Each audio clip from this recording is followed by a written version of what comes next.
Let's get started with today's story. It all started innocently enough. Emily's best friend, Natalie, was getting married, and they planned a bachelorette party in Miami. "It's just 2 days," Emily told me with that disarming smile of hers as she packed her suitcase. "We'll sip cocktails, hit the beach, and celebrate Natalie's last days as a single woman. Nothing crazy." I laughed and kissed her goodbye, thinking nothing of it. After all, we trusted each other, or so I thought. When Emily returned, something felt off. I couldn't put my finger on it at first. She was quieter than usual, distracted even, like her mind was miles away. As we sat on the couch that evening, her phone buzzed. She quickly grabbed it, laughed nervously, and turned it face down on the table. "Who's that?" I asked casually. "Oh, just Natalie," she said too quickly. "She's still giddy from the trip." I didn't push. Maybe I should have. Instead, I brushed it off and told myself I was imagining things. A week passed, then another. Emily was still acting strange, jumpier, more distant. She started going to bed later than usual, scrolling on her phone until the early hours of the morning. She had also been avoiding any kind of intimacy, brushing off my attempts with excuses about being tired or stressed. It wasn't like her, and the change was impossible to ignore. One night I decided to confront her. "Emily," I said, standing in the doorway of our bedroom, arms crossed. "What's going on? You've been weird ever since Miami." She looked up from her phone, startled. "What? Nothing's going on. Why would you think that?" "I don't know," I admitted, sitting on the edge of the bed. "You're not yourself. Did something happen on the trip?" Her face turned pale for a split second before she forced a smile. "Of course not. You're being paranoid, Ryan." I wanted to believe her. I really did. So I dropped it. For a while. The tipping point came just 2 days later. Emily had gone out for a walk, and I was getting ready to head out, only to realize I couldn't find my car keys. I checked the usual spots, on the kitchen counter, by the door, in the drawer, but they weren't there. Then it hit me. Emily had borrowed my car earlier that morning because hers was broken down. I went to her purse, which was hanging by the coat rack, and when I opened it, there they were. But along with the keys, something else caught my eye. A receipt from Miami Ink Tattoo Studio. The date matched her bachelorette trip. Emily didn't have any tattoos. When she came home, I held the receipt up.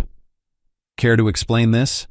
Her eyes widened and she stammered, "Oh, Natalie dared me to get a tiny one. It's nothing, really." "Where?" I asked, skeptical. "What? Where's the tattoo, Emily?"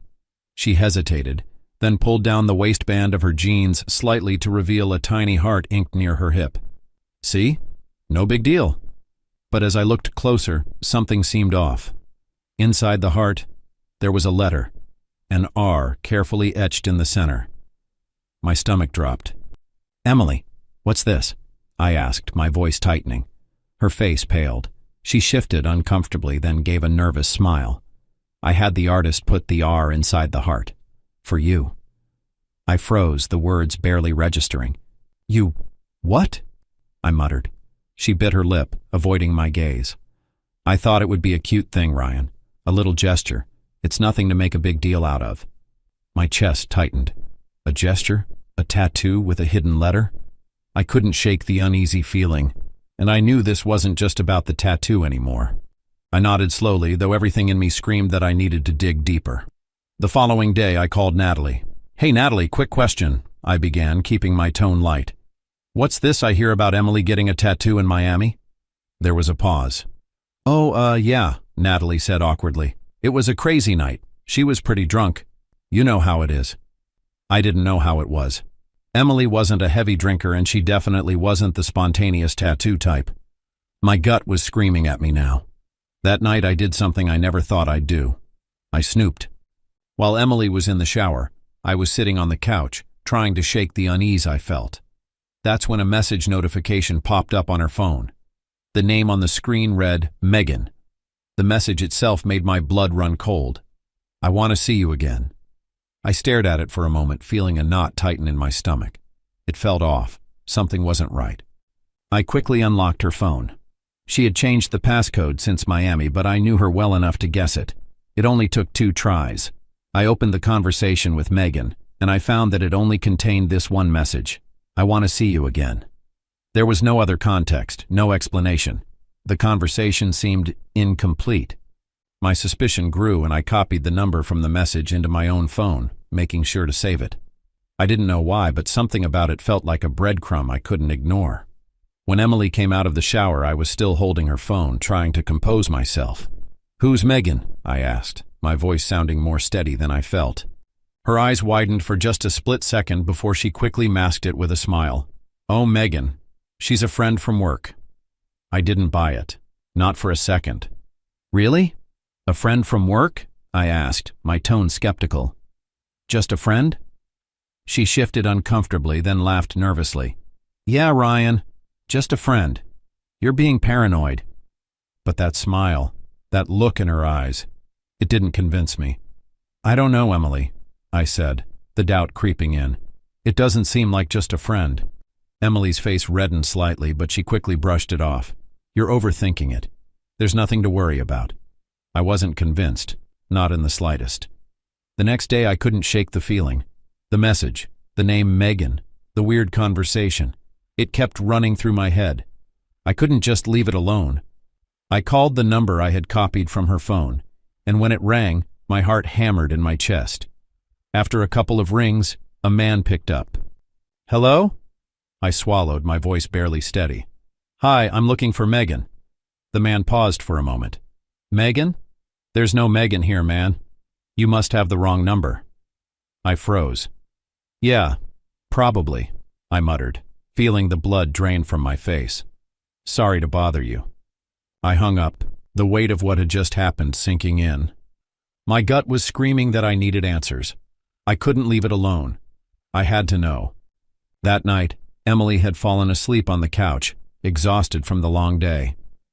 Her phone was sitting on the coffee table just a few feet away from me. I knew it was wrong, but I couldn't stop myself. I grabbed it, silently praying that I could find something that would explain all of this.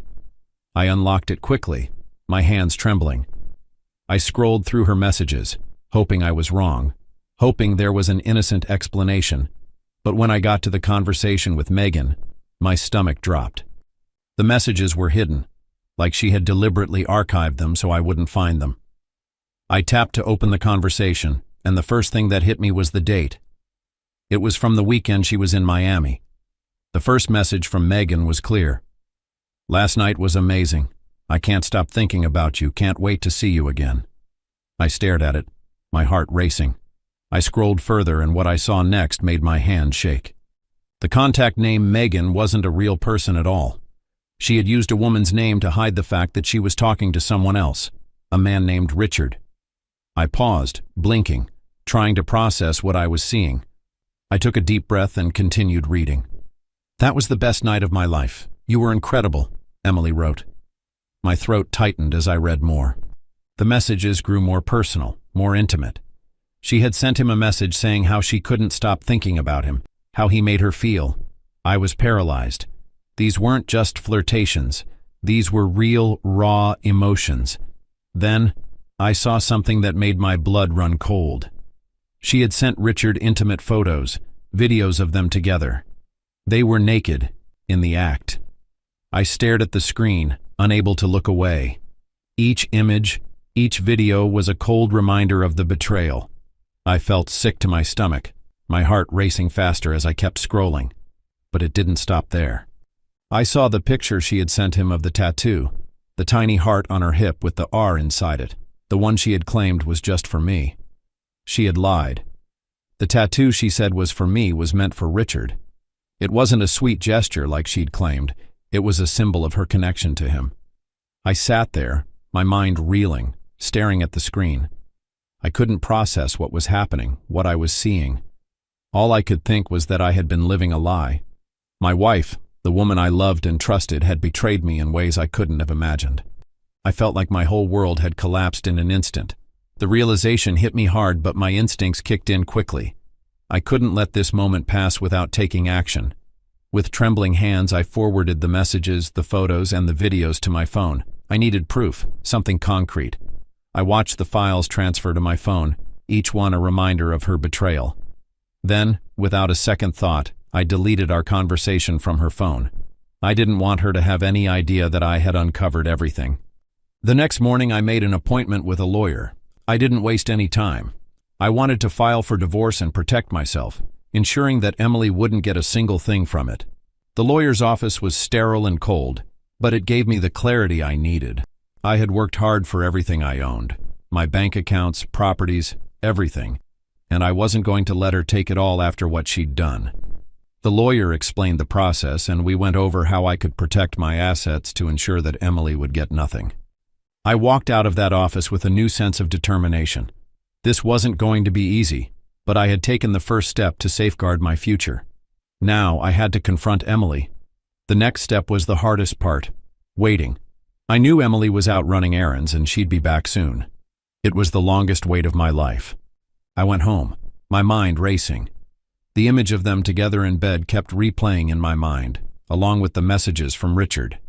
My hands trembled slightly as I sat down at the kitchen table, gathering everything into a single text. I typed carefully, making sure every word hit hard.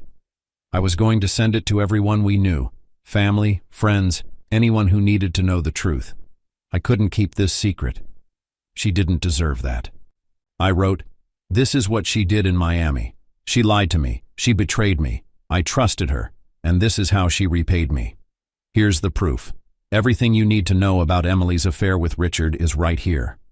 I attached the photos, the messages, the videos, everything that told the truth. My thumb hovered over the send button, wondering what would happen next. The moment she walked in, I would confront her, and the truth would be out. I waited, time dragging on. Then, the sound of the front door opening broke the silence. My heart skipped a beat. Emily had come home. I took a deep breath, steadied my nerves, and sent the message with the evidence to our closest people. And then, I turned to face her. I stood there, phone in hand, as I watched Emily walk in. The moment she saw me holding the phone, her face dropped. "What's going on, Ryan?" she asked, her voice shaky. Without a word, I handed her the phone, letting her see everything: the photos, the videos, the texts. The betrayal was laid out in front of her, undeniable. "Emily, what is this?" I demanded, my voice rising with a mix of anger and disbelief. Her eyes flickered between the screen and the floor, unable to meet my gaze. I can explain," she stammered. "Please, Ryan." "Explain?" I spat, disbelief taking over. "You've been lying to me this whole time. This is what you did behind my back. Who is Richard?" Her face went pale, her lips trembling. She opened her mouth to speak, but the words stuck in her throat. "I didn't mean for it to happen. I was drunk, and it was just one mistake. It was only one night, and then we slept together again in the morning. Nothing more." I couldn't believe what I was hearing. "A mistake?" I yelled, my anger rising. "You slept with him twice, Emily. Twice! And you did a tattoo for him, the same tattoo you said was for me." Her shoulders shook as she broke down. "I'm sorry. I never wanted to hurt you, Ryan. It was the biggest mistake of my life." "Really?" I shot back, fury pouring out. "You're lying again? Even now? In the messages you said it was the best night of your life. Who are you trying to fool?" Her sobs grew louder, but I was done listening. "I can't even look at you right now," I said. Then I continued, straightening up, the coldness in my voice clear. "You've made your choices, Emily, and now everyone is going to know what kind of person you really are." Her face went white. "What are you talking about?" "I filed for divorce," I said, watching the panic cross her face. "And I've already sent everything, photos, texts, videos, to our families and friends. They need to know the truth. They need to know what you did to me." Her mouth fell open in shock. "You… what? You sent them everything?" "Yes," I said, my voice flat. "There's no hiding this. You don't get to play the victim here." I didn't want this to happen," she pleaded, her tears flowing freely. "Please, Ryan, don't do this." But it was too late. The truth was out, and there was no turning back. Emily and I barely spoke after that day. When her family saw the photos, texts, and videos, they were stunned. No one came to her defense. My family, too, was shocked, but quickly rallied behind me. Friends reached out in disbelief, all shaken by what she had done. The divorce was final. I made sure to protect everything I had worked for: my house, cars, and accounts. She wouldn't get a dime. Eventually, Emily walked away with nothing. There was no sense of regret, only the bitter finality of what had happened. She was gone, and with her, the life we once had. Time passed and the pain slowly faded. The person I had loved was gone, but I was becoming stronger with each passing day. The truth set me free, and with it, I moved on. Thank you for watching.